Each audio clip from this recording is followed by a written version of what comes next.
That's what we're going to do next. And notice this was a perfect day for the Passion Tea deal because I wore my boots right here. So give me some information, Dan. No, we can't. I can't do that. It'd take too long to load it. Has a video in it. Let's try it again. The computer's flashing, so it should be working.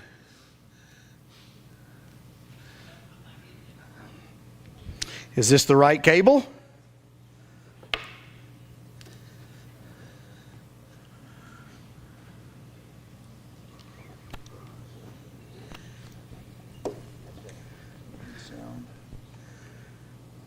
It was just working a second ago, wasn't it?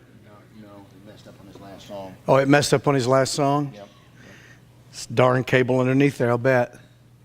Boy, that's not going to be good because I need this. I have a video that this needs to start with. Okay, so what do we do here? Well, I don't know. I got to have it. Take this up there and can you run it from there? Yeah, I guess we can run it from up there. All right. Well, yep. Hang on just a second. Folks, I am so sorry. I don't know what causes all of this stuff to happen. Okay. Do we have a remote that'll reach that far that you can bring to me, Paul? Yep. All right. Well, while they're getting that ready, I apologize, but I have a video that's critical to this message. It sets the whole thing up, so I really have to have PowerPoint today. With all of the events that have been happening over the last few months, the last 2 years, with what I consider to be mostly fraud about a killer virus. We all saw that the death rate is less than 1%. In fact, even this weird monkeypox, which is overwhelmingly a homosexually spread disease, has like a 5% kill rate. That's not me. That must be them up there. So, you know, it's just crazy. We've been watching all of this stuff happen. And then with what has happened this week, hasn't this been a momentous week? This message is one that I preempted, one that I was going to preach today. So I'm going to push that message back until next week. This is on my heart, very heavy. And so I really want to preach it. And to do it, I need the video to start it. And yeah, they're getting it now. So there's the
than they suspect he had some role in the January 6th insurrection.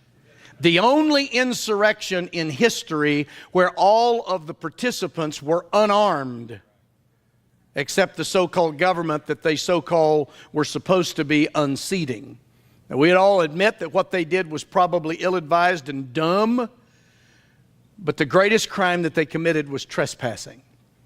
And there are still, January the 6th, defendants who are being held in solitary confinement over trespassing.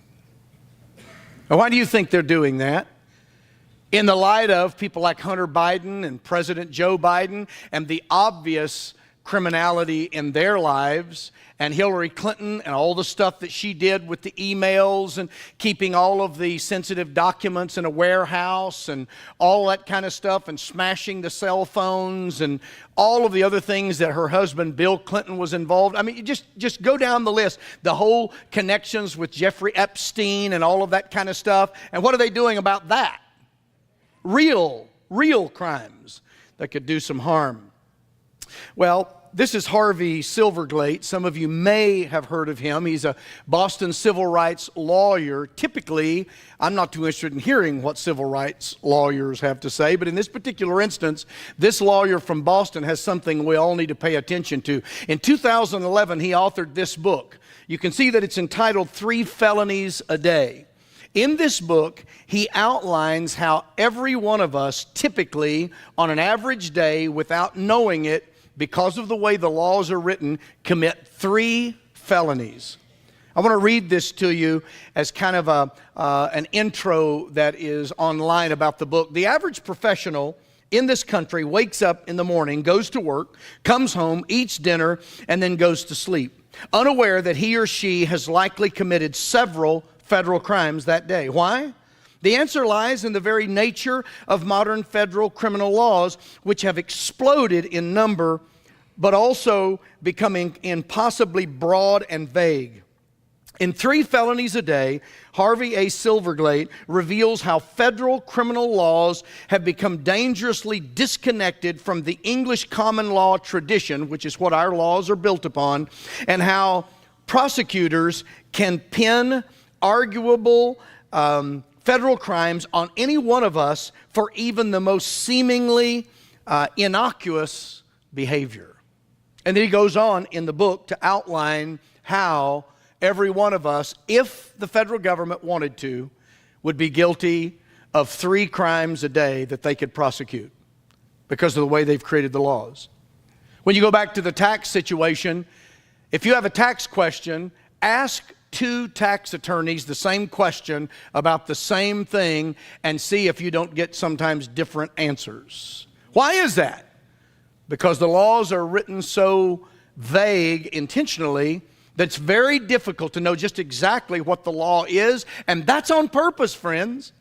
I served in the state legislature, and I know the games that are played at the state level. I can only imagine what goes on at the federal level.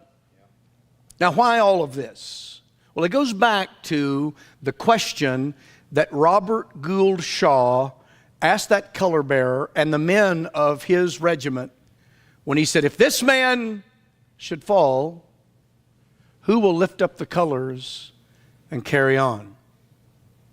People ask me all the time, Dan, do you think there's any hope for America? I can tell you, I don't know. I don't. God can do anything, but what could God possibly owe us? We have murdered over 62 million preborn Americans.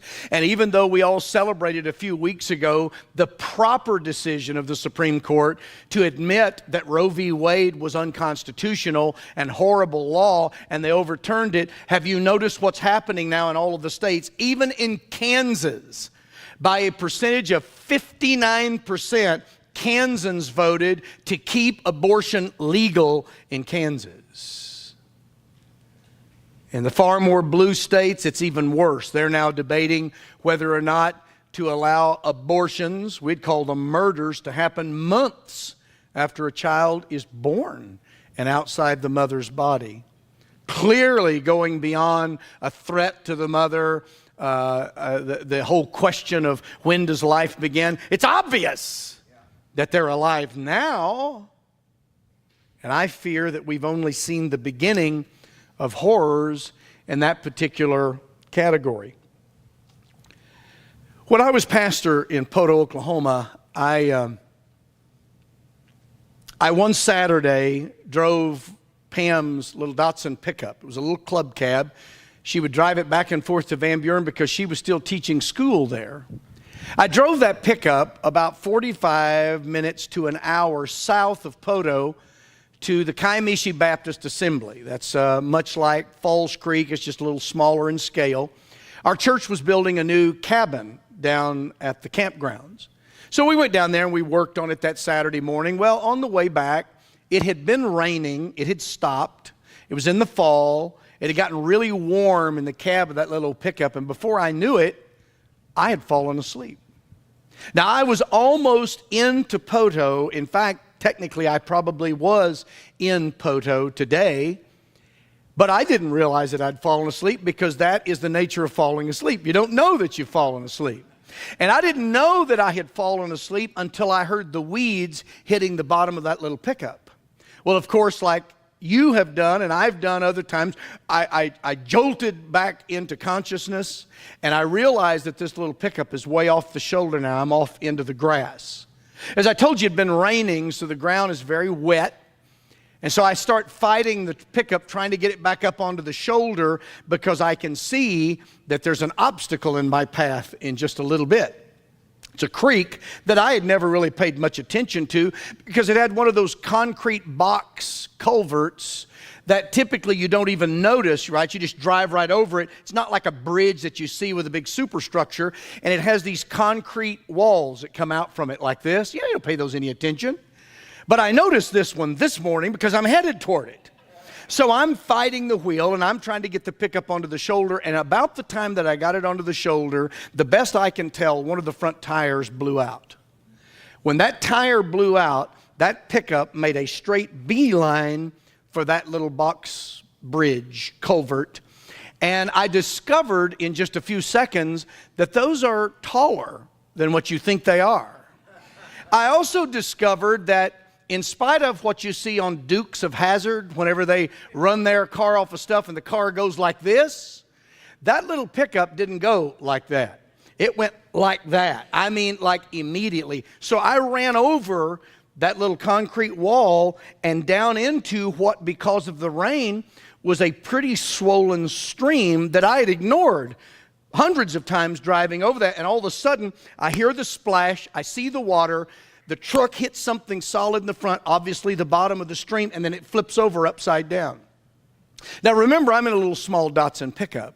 So I'm thinking, my gosh, I'm going to drown. But it's a crazy thing.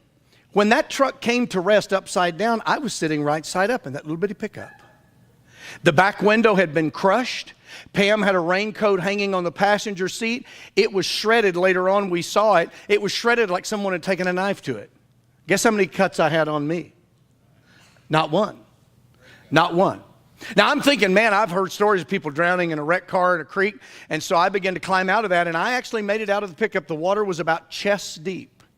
And then everything that ensued went on, and found out that I'm okay and bumped my knee, but that's about it. We pulled the truck out of the water eventually. The top was completely crushed. The front end was crushed. I should have been injured. At the very least, I should have been cut up like that raincoat. I wasn't. In fact, my wife says that when I finally do die and I meet my angel, his tongue will be hanging out because of the way I live, and he'll be trying to catch his breath saying, thank God he's dead. Now we can get some rest. Now here's the thing about that story. There's a lot of things about that story. But what woke me up too late. The sound of those weeds hitting under the pickup woke me up too late. Too late, I couldn't recover. And so I sometimes wonder, I even think, is what is happening in America now starting to wake us up? But has it awakened us too late? I don't know. I don't have any idea. But I know this. The things that are beginning to happen in this, what used to be a republic, I don't even believe it is a republic anymore, are terrifying. And if things do not change, friends, I believe that we're going to see some horrible things happen before we see better things happen, if we do see better things happen. Oh, I know. Everybody's counting on the elections in November. Maybe. Have you watched the Republicans when they have any kind of power? They don't do much. How many Republicans have stepped up since Tuesday and railed against what the federal government is doing? Department of Justice. Oh, a handful. There ought to be such an outcry from Congress, from the Senate, that it would be deafening. The only thing that's deafening is the silence. So I don't know. But I do know this. If they have lists, I know a couple of guys that are on one. Now, I don't want to be on their lists. But you see, I'm convinced that Paul and I are. Now, I don't know what kind of a threat they see us. I don't know what level, if we're on DEFCON 3 to them, DEFCON 2, DEFCON 1, I don't know. But I can tell you that when they unleash these new 87,000 IRS agents, there's a good possibility that a lot of persecution rather than prosecution is going to begin. Now, I'm not predicting anything, and I certainly don't want to tangle with the federal government, but Paul and I, well, it's too late for us. See, back in 2008, we smeared into the IRS's faces the unconstitutional nature of the Johnson Amendment. We sent them sermons. We told them, this is what we did in our pulpits, come get us. Well, they didn't then. But I've constantly said over the years that if America doesn't wake up, they will come get us. And if we cannot pull this plane out of its nosedive, if we can't pull this republic out of its free fall, friends, Mar-a-Lago was just a preview of coming attractions. And I suspect that guys like Paul and myself could very well get caught up in things that we never thought 20 years ago that we would. I never set out to be an enemy of the government. I don't think Paul did either. But we did set out to be friends of truth and friends of liberty. So I want to ask you, if perchance the government comes after us, I mean, we have a lot less ability to defend ourselves than President Trump, than a Pennsylvania congressman. So if they do, obviously we'll do our very best to fight it, but what if we don't win? I mean, since we pretty much all commit 3 felonies a day, if they decided to pin some of those on us, what kind of luck do you think we will really have? So my question to you is, if they did, who among you will lift up the flag and advance the cause? Amen. Because friends, I'm telling you, this could be real. This may become horribly real, really quickly. So I want you to think for me for just a moment of a few thoughts. Thank you for your stand. Thank you. Thank you. Because I think pretty soon we're all going to have to decide what we're willing to do and what we're not willing to do. Now, my hope and my prayer, Paul has said it 1,000 times, is that somehow we can restore this republic and our children and our grandchildren will die in a land that is free. That my grandchildren can enjoy the liberties that I have. But I can't count on that. At the deterioration rate that I've seen over the last 15 or 20 years, There's no way that I can count on that. So I must prepare myself. You must prepare yourself. As I've told young people for years, you have to decide what you're going to do long before you end up in the back seat of a car. Because if you wait until then to decide, it's too late. If you haven't decided what you are willing to do, you better decide pretty soon. Because if you don't, the decision may be made for you. I don't mean to sound cryptic this morning. I don't mean to be negative. I'm not a prophet of doom. But I do believe that we're facing some difficult days. So I want to talk to you just very quickly here. I realize what time it is. I want you to consider 4 things very fast. Number 1, we march under the banner of the Lord. This whole idea of lifting up the flag is actually biblical. Listen to Psalm 60, verse 4. You have given a banner to those who fear you, that it may be displayed because of the truth. Psalm 20, verse 5, we will rejoice in your salvation in the name of our God, and we will set up our banners. At a place called Rephidim, when Moses was getting ready to face down the Amalekites, it is Exodus 17:15, and Moses built an altar and called its name, "The Lord is my banner." Many of you know it as Jehovah Nissi, or Yahweh Nissi is the Hebrew name for it. It means the Lord is the commander under whose banner I march. Every one of us as a believer is marching under the banner of the Lord. The question is, if that banner falls, will we lift it up and carry on? We not only march under this banner, my friends, we fight under this banner. Now, whenever I use the word fight, I know that my critics will say, Dan, all you want is a war. The last thing in the world I want is a war. The last thing I ever want to see is bullets and bombs flying in America. But the Bible constantly talks about the fight that you and I face. Back to Exodus 17, in verse 16. For he said, because the Lord has sworn, the Lord will have war with Amalek from generation to generation. Now, this is Moses talking about the fight that they were about to enter into. And he says that the Lord's going to have war with Amalek for generation to generation. You know who Amalek really represents? Amalek was real, but you know who Amalek really represents? Every enemy of the way of the cross.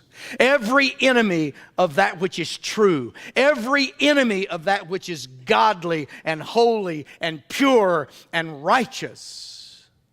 And whether we like it or not, we are right in the middle of a war between light and dark.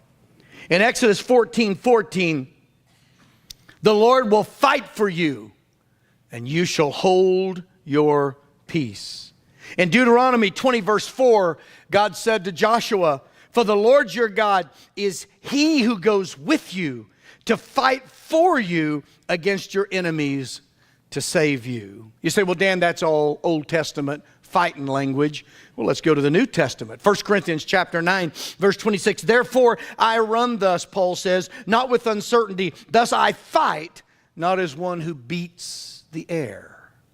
Now, we know as far as history records, Paul never actually was involved in a war.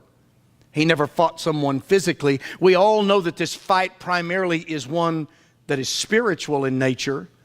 But friends, if we do not fight the good fight, history shows what happens. Tyrants rule. Tyrants crush anyone who would bother to get into their way. Paul says to a young preacher named Timothy in 1 Timothy chapter 6, verse 12, fight the good fight of faith. Lay hold on eternal life, to which you were also called and have confessed the good confession in the presence of many witnesses. For years, I've been signing my books, Fight the Good Fight. Fight the good fight. But we not only march and fight under the banner of the Lord, we die under the banner of the Lord. Listen to what Paul says when he's about ready to die to Timothy in 2 Timothy chapter 4, verse 7. I have fought the good fight. I have finished the race. I have kept the faith. Most Christians today in America know nothing of fighting.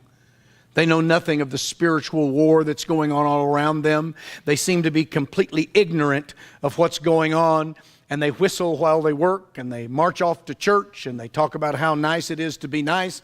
If we'll all be nicer, this would be a really nice place around here.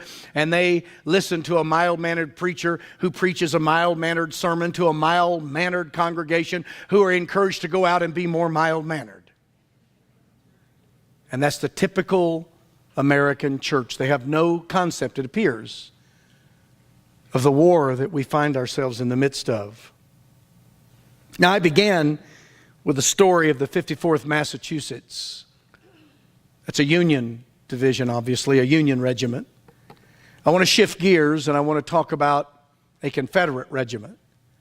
Now, before I do, I don't want anybody to misunderstand that I'm pro-slavery. I detest slavery. I believe slavery was completely wrong, and I think the South was wrong in defending slavery, but I think the South was right in defending state sovereignty.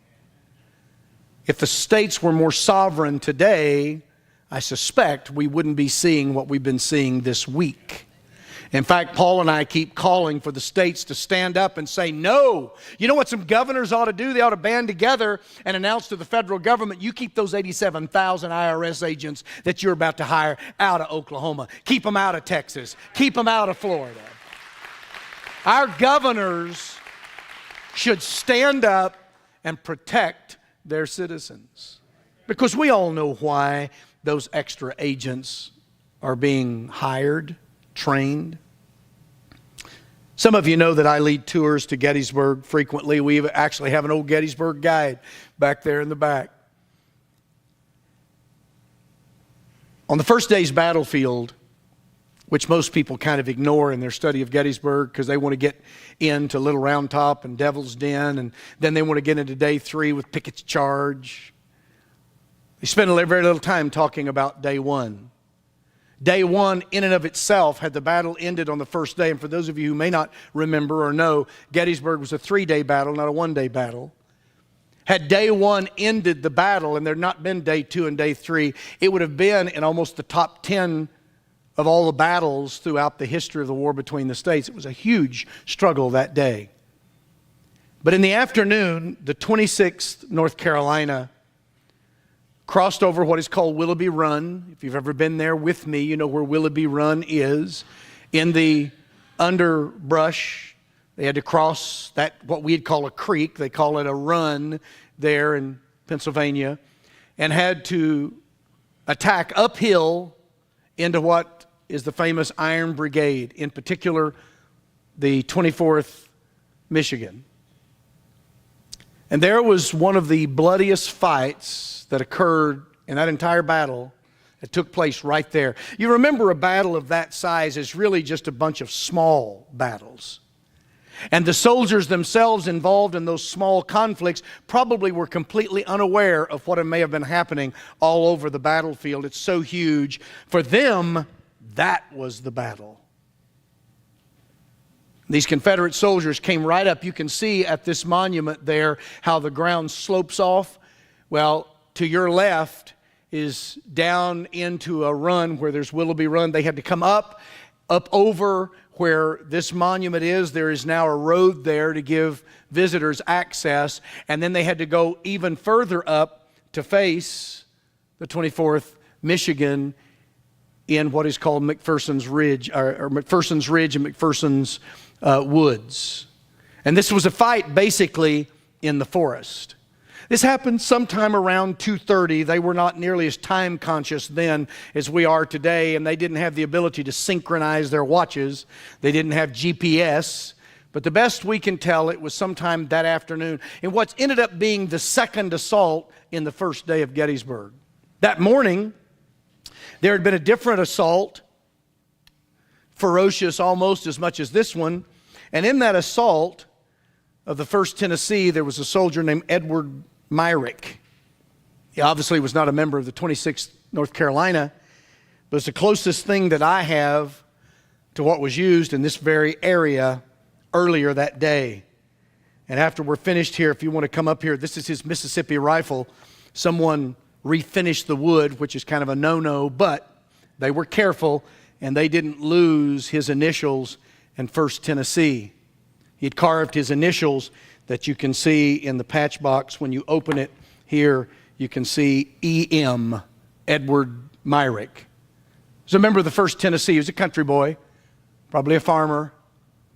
By the time the battle was over on July the 3rd, after Pickett's charge, because his unit also participated in that, he was missing in action.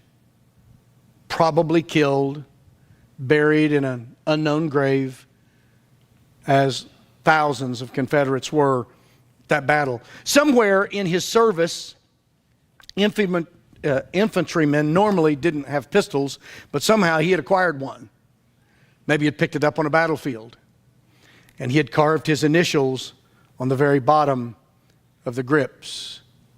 And so these are weapons from that area. This rifle was carried by a soldier from North Carolina. He was just not the 26th. He was from the 42nd. His name was George Dunlap. In fact, his initials are carved here. It says Company I, 42nd Regiment, NC, North Carolina. He didn't fight right where these soldiers fought, but it's as close as I can get you to it today. So when we're finished, come up here. Hold these. This is your history. Touch them. Hold them. But let me tell you the story of the 26th North Carolina, and then I'll bring things to a close.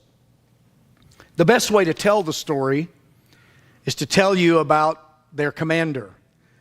Their commander was this young man here. He was a Colonel, Henry King Burgwin. He was 21. Now think of that age, 21. I want you to listen to their story. It's very short, the part of it that I have here. I want you to listen to what happened. With 843 soldiers, the 26th North Carolina was the largest regiment in either army at Gettysburg. Commanded by the boy general, 21-year-old Colonel Henry King Burgwin, the officers of the 26th were anxious to enter the fight before the day was done. Finally, at around 2:30 p.m., the 26th and the rest of Pettigrew's brigade, that would be his commander, was ordered forward. With Colonel Burgwin taking his place at the center of the regiment, J.B. Mansfield, the regimental color bearer, stepped out in front of the line with the regiment's square battle flag. 8 other members of the 26th Color Guard joined Mansfield at the front. Forward, march, came the order. As they neared a stream known as Willoughby Run, the Yankees fired, but fired high. The 26th paused to return fire and then made a dash for the tangled banks of the run. Before they even reached the stream, Private John Stamper grabbed the regiment's colors as they entered into the brush near the stream, but fell before he made it across. Private George Washington Kelly next took up the battle flag, and leaping across the water, Kelly fell to the ground, hit by shrapnel in the leg. Kelly's friend, L.A. Thomas, picked the flag up and began to move up the hillside. Thomas was hit shortly afterwards and handed the flag to John Vinson. Vinson, in turn, was promptly wounded, and the flag was passed to John Marley, who was quickly dispatched by a hissing bullet. A 10th unnamed man took his turn carrying the colors. In just 10 minutes, the 26th North Carolina had lost 10 color bearers. The Union and Confederate soldiers stood toe-to-toe in the deep woods with less than 40 yards separating them, some say about 20 paces, and poured deadly fire, volley after volley, into one another. Colonel Burgwin took up the 26th colors, so now their commander has the flag, and stepped forward. The 26th formed on their colonel and their colors, and Private Frank Honeycutt moved forward to take the flag from his commander.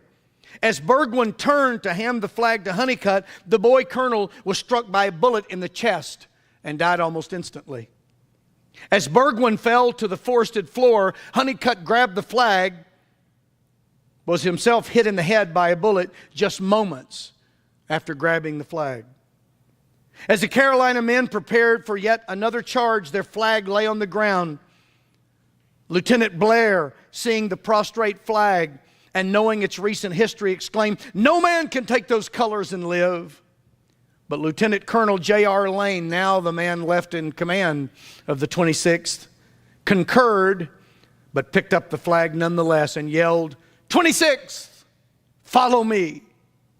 Lane, carrying the regiment's flag, continued to urge his men forward, but he too was soon struck down by a terrible wound to the back of the neck.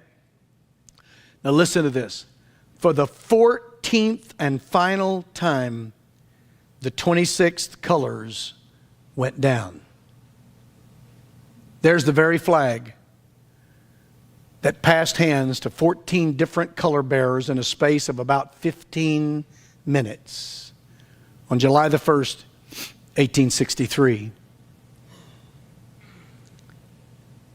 The fight between the 24th Michigan and the 24th North Carolina proved to be the bloodiest regimental engagement of the Battle of Gettysburg. Think about that. Both regiments suffered the greatest number of regimental casualties in their respective armies at Gettysburg. Of their 843 soldiers, the 26th North Carolina suffered some 687 casualties, including its colonel and its lieutenant colonel, an 81.5% casualty rate. And in the midst of that kind of destruction and death, 14 men lifted up the flag and advanced it forward. That's the kind of courage that we must have today. And so my last point in question is this: who will lift up the banner of the Lord? In Exodus 17, we've already read it. The Israelites are about to face the Amalekites. And you remember, Moses is going to go up onto the mountain and he's going to hold up the staff of God. And the scripture says in verse 9 of Exodus 17, "And Moses said to Joshua, 'Choose us some men and go out.'" Notice, choose us some men. Men. Not cowards, not transsexuals. Men. And go out. Fight with Amalek. Tomorrow, I will stand on top of the hill with the rod of God in my hand.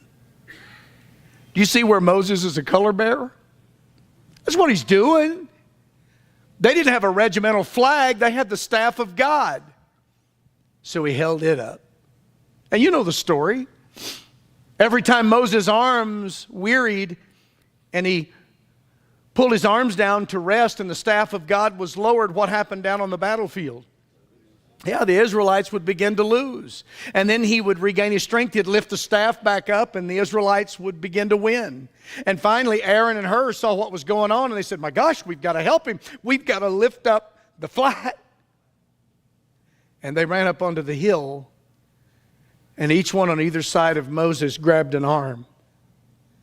And the three together held up the staff of God. Friends, that's what I'm calling upon you to do today. You remember Isaiah said, "I heard the voice of the Lord saying, 'Whom shall I send? Who will go for us?'" I didn't know it at the time. Later on, some men told me when I was pastor at Trinity.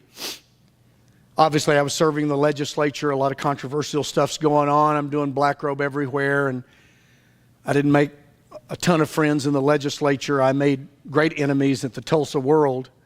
And they ran cartoons on me constantly. But later on, one of the men in my church who was a good friend said, "Dan, I don't know if you know this, but we all know that you've put yourself out there. They could very well come for you. They probably wouldn't do it at church," but he said, "You know what we men have come together and agreed to do?" I said, "No, Tony, what?" He said, "If some Sunday they come into this church and they arrest you, you know what a bunch of us have decided to do? As they lead you off of the stage,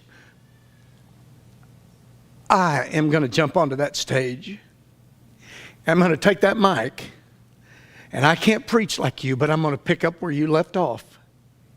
And he said, if they arrest me as another man that's already agreed to take that microphone and pick up where I leave off, and if they arrest him, then there's another man who has agreed to pick up that microphone and pick up where he left off.